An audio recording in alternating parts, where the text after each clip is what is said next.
হযরত আবু সাঈদ খুদরি রাদিয়াল্লাহু তাআলা আনহু বলেন, শেষ জামানায় দাজ্জাল আসবে এবং তার ফিতনা খুব ভয়ানক হবে, এই সম্পর্কে আমরা আলোচনা করতেছিলাম।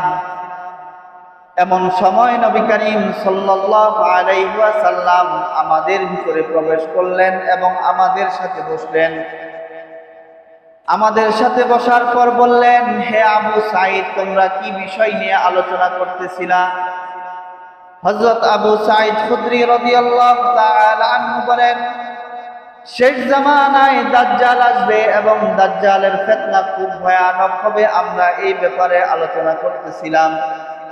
নবী করিম সাল্লাল্লাহু আলাইহি ওয়াসাল্লাম বলেন, হে আবু সাঈদ, শেষ জামানায় দাজ্জাল আসবে, তার ফিতনাও খুব ভয়ানক হবে, এটাই সত্য।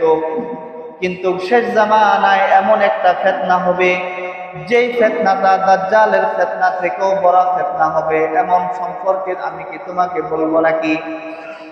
হযরত আবু সাঈদ খুদরি রাদিয়াল্লাহু তাআলা আনহু বললেন, ইয়া রাসূলুল্লাহ, আপনি বলেন। নবী করিম সাল্লাল্লাহু আলাইহি ওয়াসাল্লাম বললেন, হে আবু সাঈদ, শুনো, শেষ জামানায় দাজ্জালের ফিতনা থেকে যে ফিতনাটা বেশি ভয়ানক হবে, সেটা হলো শিরিক ফিল খফি, অর্থাৎ শিরিক ফিল আমল।